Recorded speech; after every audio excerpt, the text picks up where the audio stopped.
health systems generate lots of data that should be used to guide decision-making and resource allocation to effectively address the health needs of the population. Unfortunately, in spite of all the effort that's expended, particularly by frontline health workers, to collect this data, the actual use of the data remains limited in many low and middle-income countries. And there are three things I think that health systems can do to enable decision makers access and use comprehensive, timely, and high-quality data. In many low and middle-income countries, the private sector provides a significant proportion of health services, yet there is insufficient engagement with the private sector, and more specifically, there's insufficient collection, analysis, and use of private sector data. The data that are of interest to the health system could relate to service provision, to the supply of commodities, or to human resources. Yet, there exist barriers to access to private sector data due to a number of reasons. And these reasons include there's a lack of regulations to mandate private sector reporting, there's insufficient trust in either the quality or the utility of private sector data by some public sector leaders, and there's insufficient motivation for the private sector to report. So what can we do about these barriers?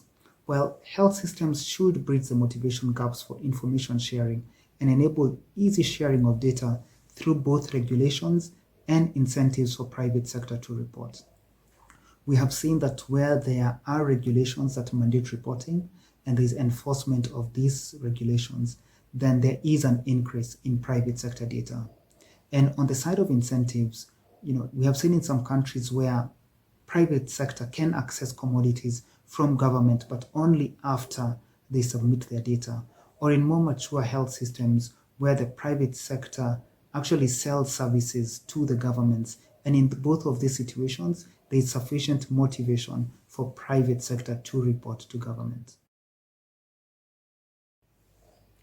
The second challenge is the fragmentation of data, where data resides in data silos.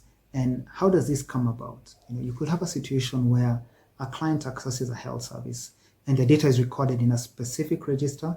That data is then reported up into one part of an information system.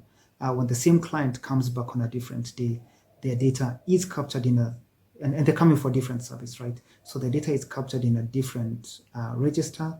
That data is then reported up into a different part of the information system.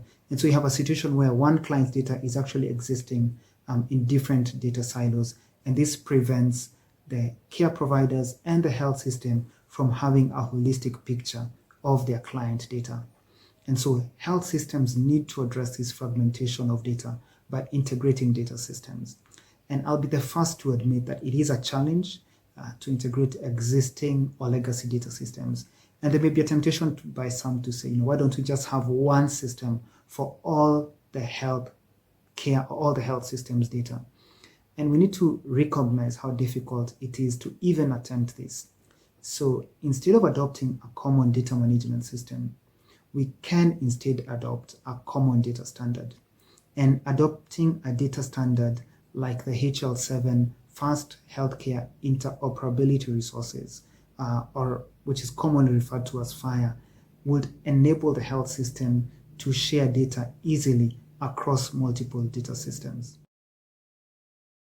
Finally, we land on the ultimate purpose of data, which is using it to make actionable decisions that improve the performance and efficiency of health systems.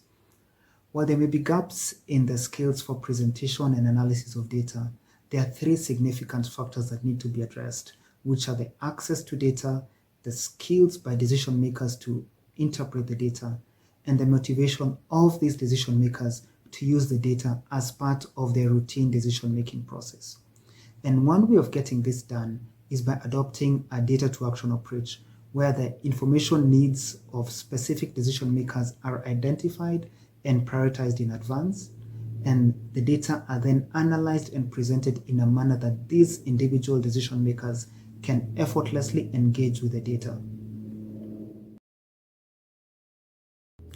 In conclusion, by integrating private sector data and addressing the data silos, we can generate, using data, a holistic picture of the health system, which can then be used by skilled decision makers for resource allocation and decision making for the health system.